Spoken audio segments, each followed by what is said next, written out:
this question of how to live with an awareness of life's ending is at the heart of the Christian calendar this week. This week that you might know is known as Holy Week. Next Sunday is Easter, the most important holiday of the whole Christian year. Easter gets all of the attention, of course, but for me, this day, today, the day known as Palm Sunday, the story of this day is always the more intriguing mystery of the Jesus story. See, the story goes that Jesus had been away for a while on purpose. He'd been self-isolating, you might say. He'd been keeping away from the threat of crowds. I mean, truly, the threat of the crowds of the authorities in Rome who were looking for him, and just the threat of the crowds, of not even threat, just the existence of crowds who wanted things from him. They wanted his wisdom, his teachings, his healing. And so he had been away. He decided to self-isolate for a while. But then, see, Jesus decided to go back 5 days before the holy day of Passover, the Jewish holiday of Passover, this holiday that represents liberation. 5 days before Passover, Jesus walked back into Jerusalem. And he was greeted on his way with palm branches. They were laid at his feet. They created a path for him. It was a common greeting actually for kings of the day, kind of like it would be for a red carpet today. Along with the branches, the crowd shouted out, "Hosanna, blessed are you, King." It's kind of like, "We love you." There was a sense of awe and gratitude and praise.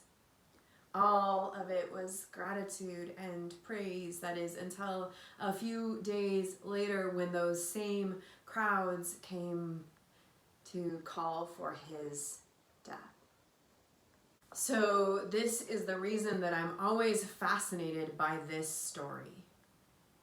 Because I wonder, did Jesus know? Did Jesus know that those crowds who had been praising him would then turn out to be the same people who would call for his death? Did he know? Did he make the choice to return, knowing that death would be the end? When he walked through the crowds, hearing their cheering, their Hosanna, their encouragement, did he already know that they would turn on him? Did he make that choice, knowing? Did he care? I mean, was he able to have just a real moment of joy there? A real moment embracing the fullness of life as he returned to this community that was actually, it was a home for him, knowing that this is always the risk of life, always the path that we are called to live fully, even while knowing that life ends. So did he surrender to that moment, to this truth of life? How loss is only possible when there is first love. But the more that we feel loss, that means the more love there was, the more love that is, the more potential loss. Did he surrender to that truth in that choice? Did he know this and decide to forgive the people already? Did he know this and decide to forgive life itself already for being so tangled up, life and death, love and loss? Or was the bitterness actually rising in him? That is, the grief and the anger and the weariness taking hold? I've been thinking about how in these days we are all facing this sort of choice. this sort of invitation to a journey, just as Jesus was facing as he thought about returning to the city. These days, we are all faced with the challenge that is an opportunity to let go of our usual denial and instead to turn towards life in a way that is fully aware of its ending, to turn towards life in a way that's fully aware of death. It is an opportunity to journey with grief more explicitly, that is, more collectively. It is an opportunity to journey with grief more intentionally. I know it is not an opportunity that many of us would have chosen. I know I would not have chosen this either. I've been in all of the places that Terry talked about, all of them. Anger and sadness, exhaustion, all of them. I wouldn't have chosen it either. But I know that there is something important here. There is something necessary here. There is a gift here too. When we can collectively tell the truth in the way that Terry described, when we can tell the truth about what life really means, what our lives really mean, as they say, the truth will set us free. There is a kind of freedom on this journey that we are on, in this choice we can make.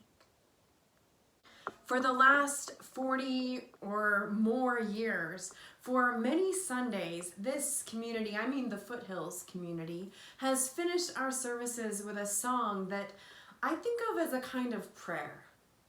It's a prayer that asks that we will have the strength to stand face forward and the courage to walk into the dawning day. I've been thinking of this phrase, into the dawning day, because like Jesus, we may not know exactly how all of this will end, but we can say for sure that there are gifts here, there is beauty here, and that we are not alone in this journey, that the day dawns. The light comes. The day offers itself to us still as a gift. And so my invitation to you, I mean to all of us, me included, it's a practice. All of us who are facing this pandemic, which I guess is like, it is the whole world. All of us who are mortal, loving other mortals, is to make this journey in a way that integrates rather than obscures life's fragility. Integrates rather than obscures our fragility. Integrates rather than obscures our vulnerability, integrates grief into gratitude, loss into joy, and abundance. Because all of these things are always true. Not just now, always. This is always the chance and the choice that we are faced with all the time. That is the choice to love, fully love what is mortal, and the chance to walk into the dawning day together. May it be so. Amen.